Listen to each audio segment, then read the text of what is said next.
Fala galera, Lancelotti aqui, mais uma vez para o canal Homem Reto, hoje com o nariz entupido e também com o meu grande amigo Lucas Brito, ele que é um grande especialista aí no mercado imobiliário. Você que quer investir, já fale com ele. Prazer ter você aqui, Brito. Prazer é mesmo. Meu nome é Lucas de Brito, tenho 28 anos, sou corretor de imóveis, sou pai de uma moça de 1 ano, fez 1 ano esse final de semana, muita responsa, né?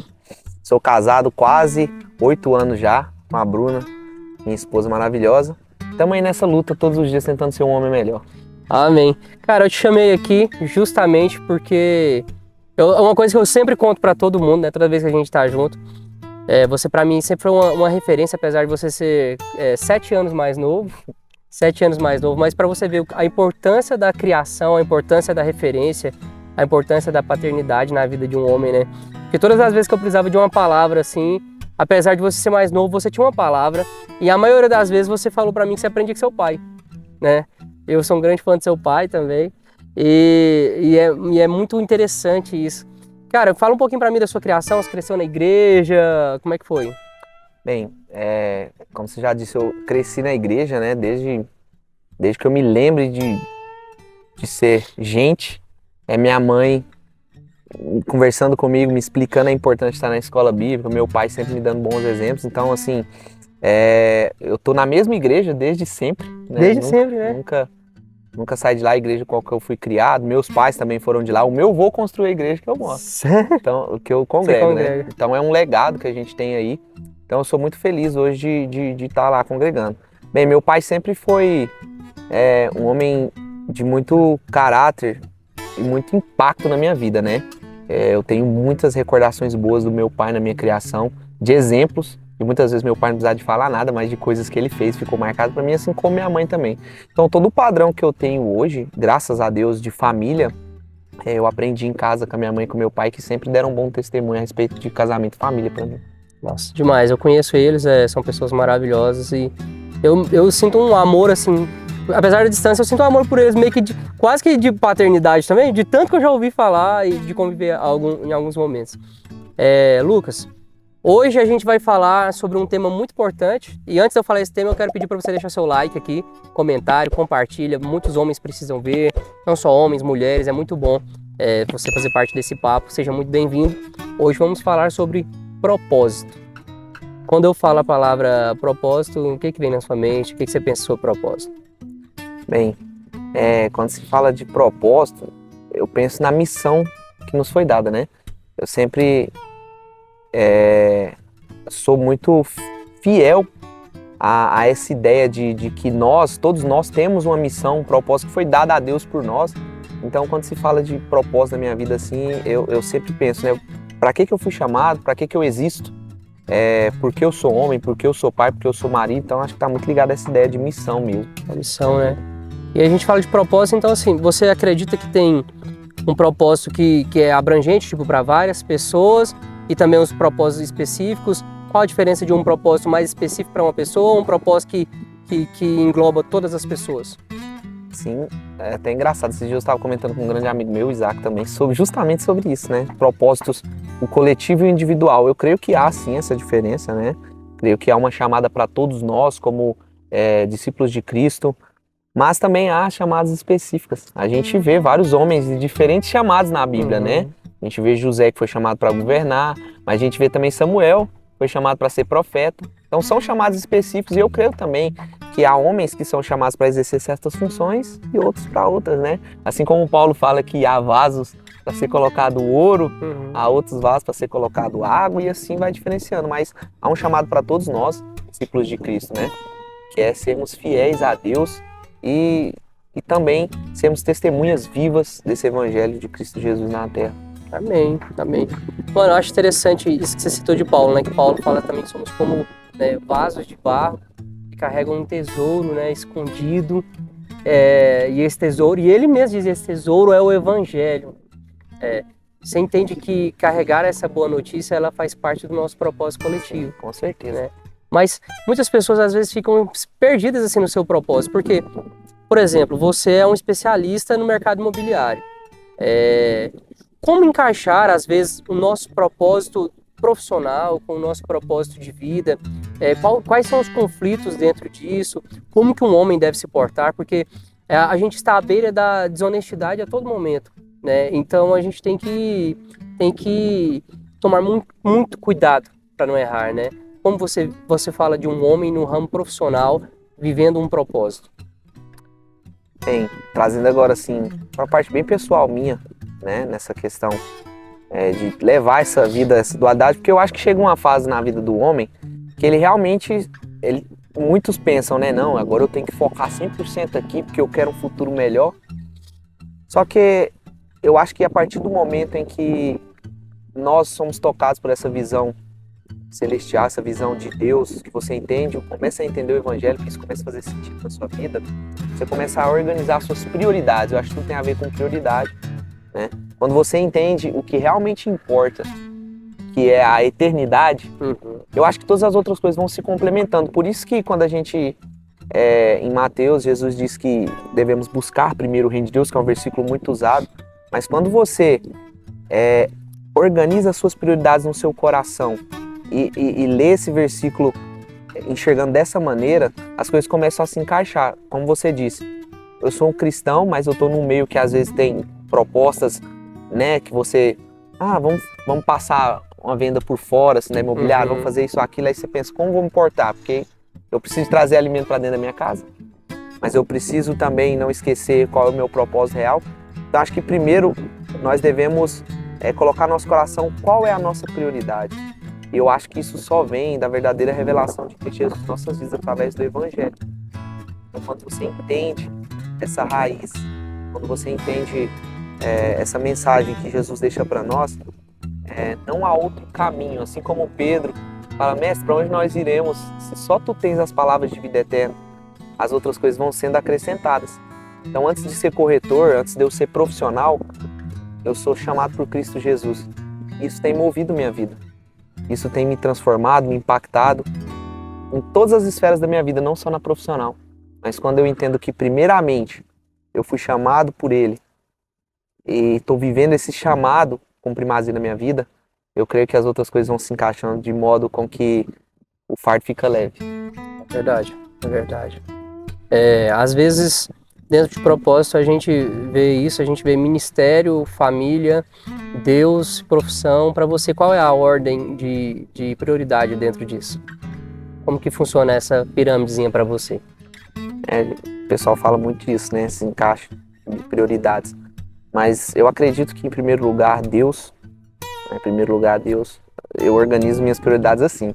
Deus é minha primeira prioridade. Em segundo, é minha família. Em terceiro, a igreja. Aí, em quarto, vem o meu trabalho. Mas eu tento estruturar sempre essas prioridades, porque eu sei que eu cheguei num ponto da minha vida que eu sei que eu não dependo de mim ou talvez do meu serviço para que eu viva ou sobreviva. Eu dependo de Deus. E assim tem sido minha vida. Quem me conhece mais de perto sabe que o quanto Deus tem me levado para lugares que eu nunca imaginei estar. Mas eu creio que quando a gente tem essa coragem de colocar Deus em primeiro lugar, você tem que estar disposto a viver essa vida de aventura. Verdade. Você também conhece a minha história, a gente conhece muita história um do outro, né? Mas as pessoas, alguns não conhecem nossa história. Cara, que loucura é essa que a gente vive, de ser capaz de abandonar qualquer coisa? Você sabe tudo que eu abandonei, eu sei tudo que você abandona. E assim, a gente olha para essa cruz, a gente olha para esse Jesus, a gente olha para esse propósito e tem coragem de deixar tudo e acreditar. E tem dado certo? Tem sido mais incrível do que eu poderia imaginar. Muito melhor do que os planos que eu poderia ter feito para mim, sabe? Não é fácil. Não é fácil. Exige muita coragem, mas é incrível. Todo dia, igual você mesmo sabe, né? Eu já ligo de vídeo. Cara, aconteceu tal milagre, Deus proveu assim, Deus fez assim. Tem sido dessa forma. Deus tem provido sobre a minha casa. A partir do momento que eu tirei essa primazia de escolha da minha vida, Deus escolheu meus caminhos, tem sido incrível. Né? E é muito bom viver esse sobrenatural, né? Porque é um sobrenatural, porque não faz sentido, né? Já teve esse acompanhado, eu tá com você, lembra, tem um episódio que a gente foi almoçar, nós dois quebrados, você falou, vou pagar seu almoço. Eu falei, beleza, aí de repente eu olhei assim e falei, não, mano, eu vou pagar seu almoço. Me deu aquela ousadia, eu falei, porque Deus vai prover. 1 minuto depois o cara me ligou, e falou, cara, você não quer receber seu dinheiro não e tal, e era um dinheiro bom, né? Isso. E que, assim, é de milagre em milagre, né? Parece que Deus está fazendo isso. Quantas vezes eu vi você também viver coisas assim que não tem lógica, né, cara? E Deus, ele é o provedor da nossa casa, né? A gente fala muito sobre masculinidade, fala que o homem, ele é o provedor.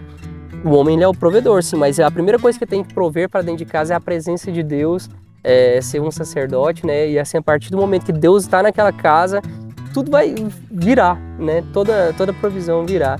É maravilhoso. Cara, queria falar com você porque, assim, muitas pessoas hoje têm pensado que o propósito da vida dela é ela ganhar um dinheiro, ela ficar rico, né? E é isso que, na verdade, tem deixado muitas pessoas doentes.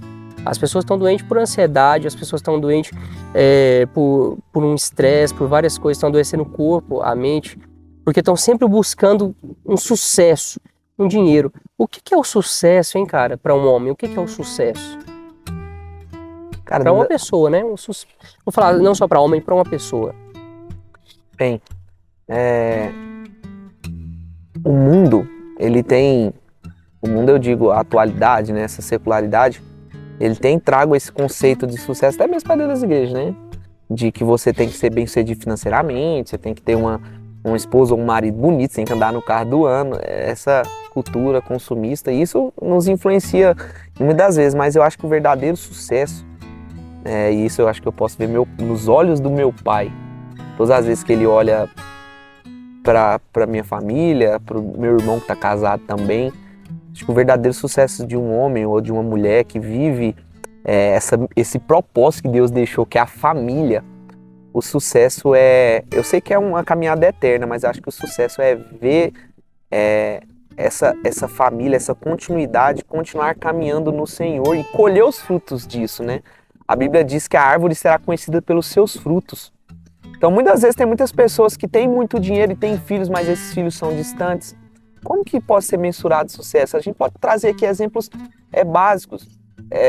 Michael Jackson, o rei do pop, ele morreu sozinho, dentro da sua casa. Ele tinha sucesso? Talvez para esse mundo tinha. Mas eu creio que o maior sucesso é você conseguir ver frutificar a sua semente, entende? Como propósito. Porque por mais que as coisas estejam difíceis, caminhando difíceis, você vê que todo aquele esforço valeu a pena. E até nisso eu quero até agradecer, Pai, hoje eu sou um fruto de muito esforço que o Senhor teve, de muito sacrifício que o Senhor e a mãe teve. Então eu agradeço vocês por tudo que vocês fizeram. Que bonito. E eu agradeço também por ter criado esse rapaz tão bem, porque ele já me deu muito conselho bom. Depois ele precisou de uns também, mas é assim que funciona a vida. Com certeza. Ai. Mano, você falou uma coisa muito interessante, né? O Michael Jackson, né? Que ele teve sucesso, tipo assim, de repente ele tava sozinho.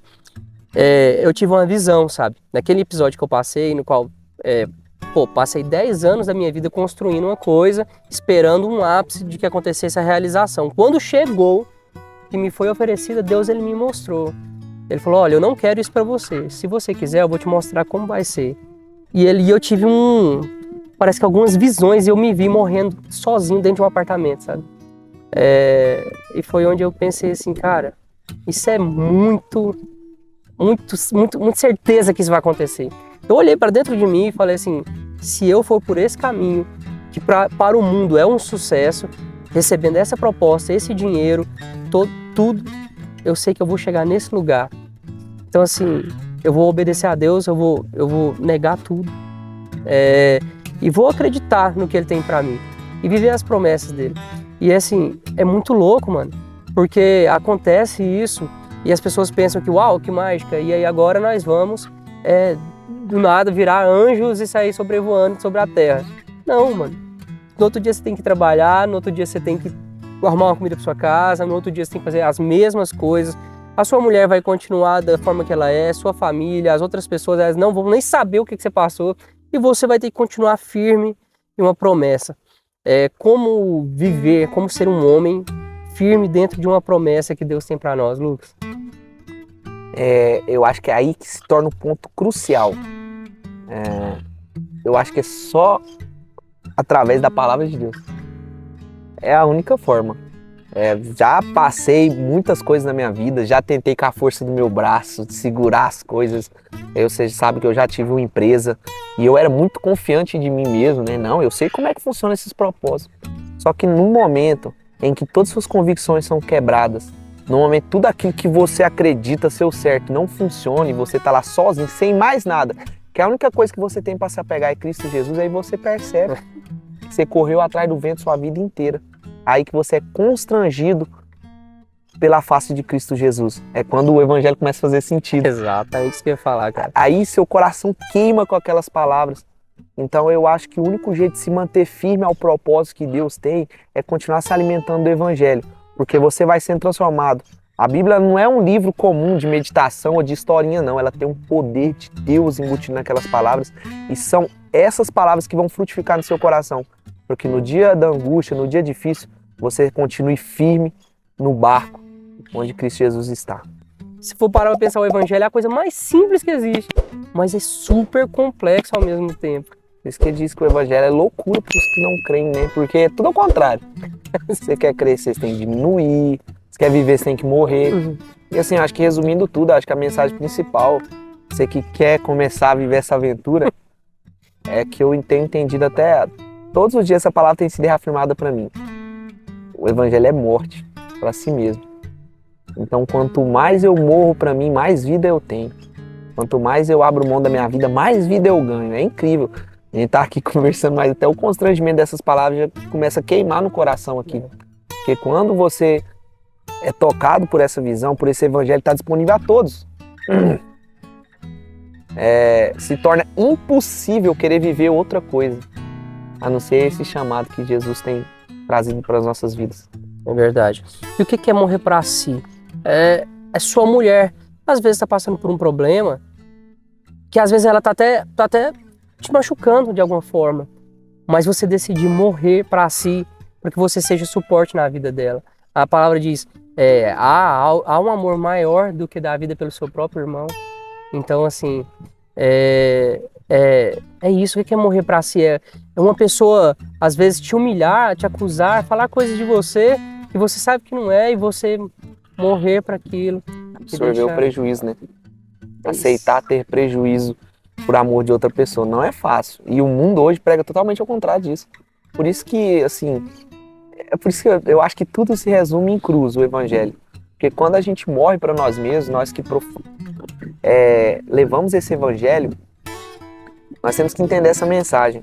Você que é homem, se você quer ter sucesso na sua vida, você tem que aprender a morrer para si mesmo todos os dias. Mas isso a gente não está trazendo aqui uma mensagem de sadomasoquismo ou de martírio. Não. É por isso que é necessário você ler a Bíblia. É tão básico, mas ali tem um poder que vai te fazer entender isso. Quando você abrir mão da sua vida, você vai encontrá-la. Vai ser incrível. Assim, você acredita em Deus, você acredita em Jesus? Aí a pessoa acredita, fala, como tem sido sua leitura bíblica? O cara fala, ixi, cara, nunca, tem uns que falam, nunca nem li. Você fala, então assim, pra mim, cara, você é muito louco. Porque, tipo assim, você acreditar nisso, você não lê a Bíblia, você não lê a única coisa onde você poderia conhecer, onde você teria um manual pra tudo, você tá arriscando demais. Eu creio, assim, isso eu sei que é um processo, como você disse. Mas tem muitos homens, muitas pessoas que vão ler a Bíblia como se fosse um livro de história, né? Elas querem continuidade, mas ali é a revelação. Sabe, eu fico ansioso para ler a Bíblia, às vezes, porque eu sei que toda vez que eu vou lá, eu sempre, Senhor, me dá uma revelação nova. E sempre que eu vou lá, Deus tem falado comigo. Então, assim, é necessário. Homem, mulher que está ouvindo a gente aqui, leiam a Bíblia. Leiam a Bíblia, porque é o único modo de se manter fiel ao propósito que Deus tem colocado nas nossas vidas. Sim, mano. Quero aproveitar a oportunidade. Falamos bastante sobre espiritualidade. Legal. Vamos falar um pouco sobre profissionalismo, mercado. Como é que é o mercado imobiliário aí de Goiânia? Então, o mercado imobiliário hoje ele passa por um momento bacana em Goiânia, né? Qualquer pesquisa que você dá aí, você vai ver que Goiânia ela tá tendo uma crescente esses últimos 3 anos para cá muito bacana. E o legal é que o metro quadrado aqui do mercado está muito abaixo das demais capitais no Brasil. Tipo São Paulo, Isso. Né? Só para você ter ideia, o prédio mais caro em Goiânia hoje está na média de 20 mil metros quadrados. Em Goiânia nós temos prédio de 60 mil. Em São Paulo. Isso, em São Paulo nós temos prédio de 60 mil metros quadrados. Então tem muito para crescer ainda Goiânia. Então eu creio que quem está entrando no mercado, ou quem entrou nos últimos anos, já ganhou dinheiro e quem entrar também vai ganhar muito dinheiro. Vai ganhar muito dinheiro. Então vale a pena investir em imóvel. Vale, o mercado imobiliário é muito seguro, né? Se a gente for ver os milionários do mundo hoje, todos estão envolvidos com imóveis, e tem várias nuances. Pode mexer com aluguel, você pode comprar e vender terreno para ganhar com alavancagem. Então assim, tem diversas, tem um leque muito grande para que as pessoas ganhem dinheiro no mercado hoje, que torna muito atrativo. Legal, legal. Agora eu quero falar um pouco sobre o meu trabalho. Vocês separaram aí a mudança que ele teve? Peraí, é sério, eu tô brincando aqui, mas isso aqui não é nada combinado, mas agora vocês perceberam a mudança que ele teve quando ele começou a falar do trabalho dele? O nome disso é branding, gente, é marca. Ele usou uma oratória, ele falou super bem sobre o negócio. Depois eu acho nem sei se eu vou pôr isso, mas assim, achei muito interessante, que esse tá aqui Deus, isso aqui de repente, Mas é isso, cara, isso se chama posicionamento. Por mais que tudo que a gente tava falando aqui era verdade, quando você tem que estar falando de uma área específica, quando você tem que estar vivendo algo específico, você viu agora uma oportunidade de falar sobre o seu trabalho. E você abraçou ela com todas as forças. E isso é incrível. Homens têm que se posicionar dessa forma, com certeza, né? Impacta, né? Foi. A conversa, ela não é só verbal, né? Então, ele já mudou aqui a expressão corporal, a oratória, o jeito de falar. Já veio com aqueles papos bem especialistas. E é verdade, porque tudo que você está falando é verdade, porque eu sei. Engraçado que esse dia eu estava conversando com um amigo meu, que antes eu tentava muito convencer ele sobre o mercado imobiliário, né? Quando eu trabalhava também no mercado, eu falava pra ele, cara, esse negócio, o negócio hoje é alugar um negócio aqui e tal. E ele tinha alugado carro, não sei o que, ele vai me odiar, tá contando essa história. E ele pagando R$4.000 por mês, R$3.500 por mês de carro alugado, né? E eu falei, mano, esse negócio daí não vai render muito, não. Sabe quem tem esse papo de não compra alugue? O cara que aluga o imóvel. Exatamente. Pra alugar pros outros. Só que ele não, porque ele até tinha vindo de outro lugar e tal. Aí ele foi, aí chegou assim, ele falou assim pra mim, mano, tô querendo comprar esses tempos atrás, tô querendo comprar um negócio aí, né, com a entrada mais baixa e tal, não sei o que. Eu falei, mano, pega seu carro e dá de entrada. Ele, mano, na hora ele sacou, ele teve a revelação. Sabe o que ele fez? Entregou o carro alugado e comprou um carro. Não, e o legal é porque assim... E falou assim, agora eu vou pagar esse carro e depois... O imóvel sempre tá lá, né? Ué. O imóvel, ele não pode desvalorizar? Muito difícil. Às vezes ele estagna, mas um carro já é uma coisa que tem os custos. Não tô falando que investir em carro seja ruim. Se você saber trabalhar, tudo é bom. Mas o imóvel hoje tem essa vantagem, né? Não. Pior do que deixar de investir em imóvel para investir em carro é você alugar um carro. É pior ainda. Então, assim, ele bateu os recordes do que é pior. Não caiam em papo de coaches na internet, hein? É um coach, hein, mano? Fala o que é um coach. O que você acha que é um coach? O que eu acho que é um coach? Ó, cuidado, hein, mano? Cuidado, você vai ser cancelado. Não, os verdadeiros coaches têm profissionais da área que realmente são muito bons no que eles fazem, mas o que a gente vê é que tem muitas pessoas que não têm capacitação nenhuma para trabalhar com isso, se autodenomina coach e acaba sujando. A gente brinca, mas eu respeito muito os profissionais da área. A gente brinca porque tem muita gente que se passa, se auto-intitula coach e faz muita besteira. A gente vê casos aí, né? Igual corretor. Corretor por muito tempo foi uma profissão que não tinha uma boa fama, porque tinha muitas pessoas que se denominavam corretores antigamente, passavam golpe nas pessoas.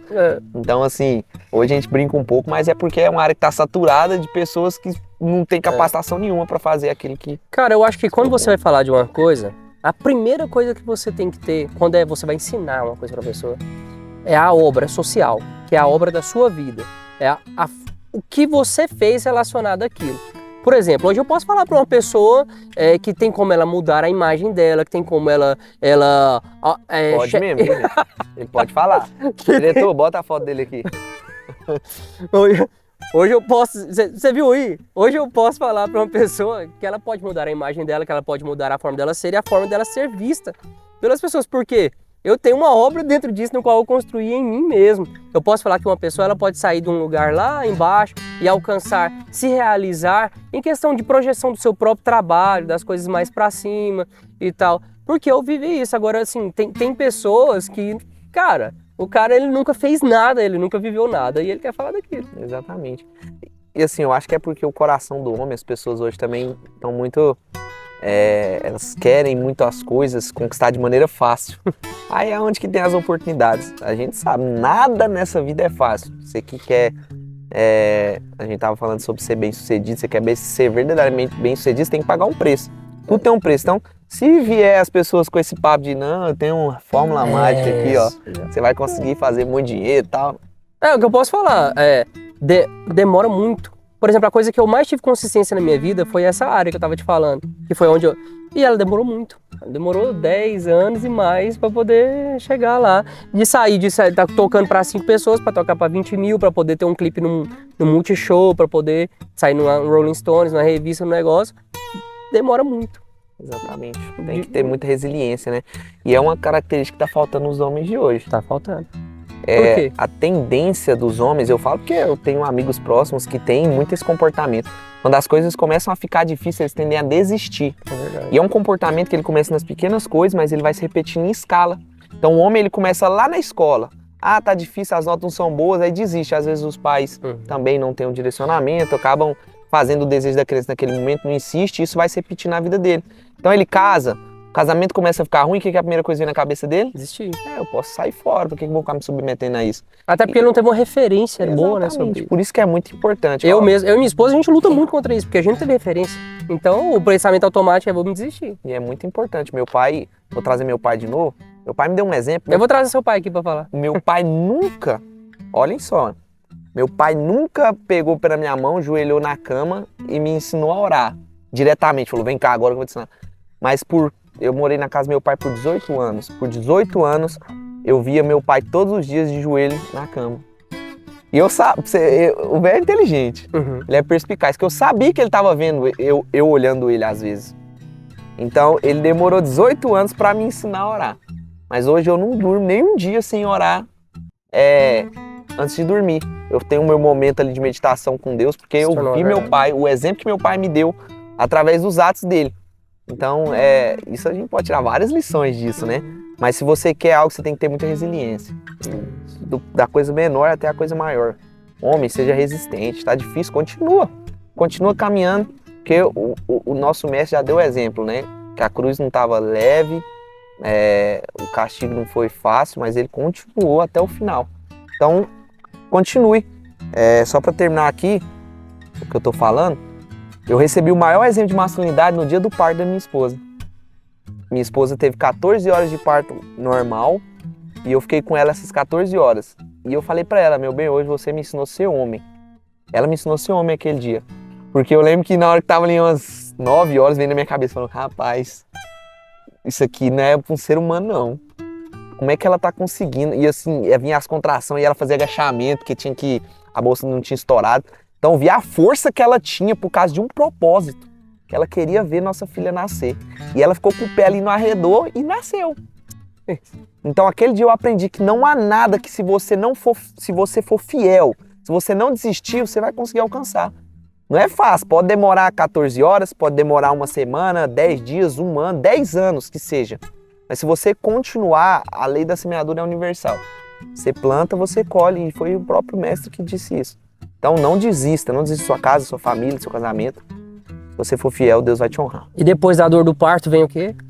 Vem uma alegria, vem um alívio, vem o gozo. Cara, é incrível. Foi a maior experiência da minha vida. Você que não é pai, seja pai. Gente, é isso. Foi muito bom ter o Lucas aqui com a gente hoje. Ele vai voltar com certeza mais vezes. Mas a gente não pode estender muito aqui, porque senão fica muito longo. E que pena, temos que terminar, velho. Obrigado. É nóis, também. Valeu, se inscreva no canal, curta e compartilha.